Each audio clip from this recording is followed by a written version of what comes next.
menata batin. Karena namanya hidup Ustaz ya, kadang di atas, kadang di bawah, kadang orang ngedeketin, kadang orang ngejauh, kadang kita punya, kadang kita kehilangan. Mungkin ada nih Ustaz di antara teman-teman yang nonton lagi ngerasa berat, lagi ngerasa bahkan hampir hopeless, hampir putus asa, ya, dijauhi sama manusia, gagal, usaha gagal. Ada saran gak nih Ustaz, nasihat dari antum supaya kita tetap energi itu tetap ada, ya, istiqomah itu tetap kita teruskan apapun yang terjadi. Gimana nih Ustaz, menata batin di saat berat, di saat susah? Pengen dengar nasihat dari Ustaz Irfan. Hidup berat yang kita jalani hari ini adalah hidup yang Allah sudah tuliskan takdir terbaik tentangnya. Allahu Akbar. Kita Boleh diulang Ustaz. Itu indah banget kalimatnya Ustaz. Hidup berat yang hari ini kita jalani adalah takdir terbaik yang Allah sudah tetapkan untuk kita. Masya Allah. Mau tidak mau, ketika kita merasa kok hidup ini berat ya, jangan sampai ada ruang di hati untuk berburuk sangka kepada Allah, karena takdir Allah terlalu baik untuk kita curigai. Jangan sampai kita curiga sama takdirnya Allah, karena wa asa an takrahu syai'an wa huwa khairul lakum wa asa an tuhibbu syai'an wa huwa syarrul lakum wallahu ya'lamu wa antum la ta'lamun. Apaan saat itu indah banget, saat manis banget. Takdir Allah itu terlalu baik untuk kita curigai. Jelas. It's a beautiful statement. Karena mau nggak mau ya Ustadz, kita hidup, Allah sudah begitu baiknya memberikan segala nikmat di hidup ini. Kok hanya sebab karena satu ujian yang Allah sedang titipkan, supaya sejatinya ini tuh tanda cinta Allah buat kita dan kita sadar mengembalikan semua ke Allah. Kok kita mencurigai takdir yang sudah begitu baik dan begitu indahnya?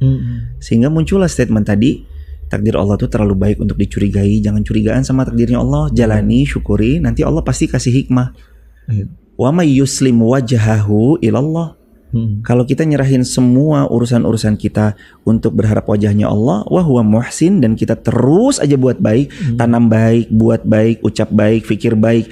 Kok kalau kita sudah tanam baik, ucap baik, niat baik, buat baik, lakuin yang terbaik, yang terjadi ternyata yang tidak baik, itu pasti karena Allah mau memberi selaksa kebaikan dari setiap ketidakbaikan yang Allah hadirkan. Allahu Akbar. Wa asa an takrahu syai'an, dan kita boleh, ini saya nggak suka, kenapa begini, kenapa begitu. Tenang ya teman-teman, karena dibalik yang tidak kita suka, wa huwa khairul lakum, pasti ada kebaikan. Dan janji Allah, kebaikan itu kadang bukan satu. Di ayat 19 An-Nisa, wa asa an takrahu syai'an wa yaj'alullahu fihi khairan katsira. Bahkan di An-Nisa, Allah statementnya itu, Allah berfirman, kalau ada yang gak kamu suka, fihi, di dalam yang gak kamu suka itu, khairan, ada kebaikan, katsira, yang jauh lebih banyak dari hal yang gak kita suka. Hidup ini pada akhirnya hanya sepenggal episode 1 menuju episode berikutnya. Kita lagi dihantar menuju satu episode ke episode yang selanjutnya. Fa inna ma'al usri yusra itu akan berlaku di setiap episode.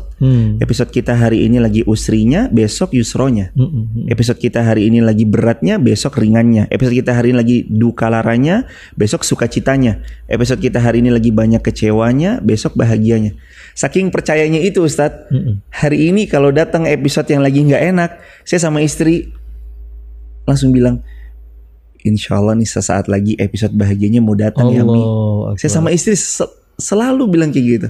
Episode-episode yang agak berat datang, karena pasti semua manusia diuji Ustadz, termasuk kami yang berbicara tuh diuji juga. Tapi kami selalu berbaik sangka, pakai rumus, ini usrinya udah, nanti yusronya datang. Bukan lagi sesudahnya, tapi bahkan bersama. Bersama ini tenang aja.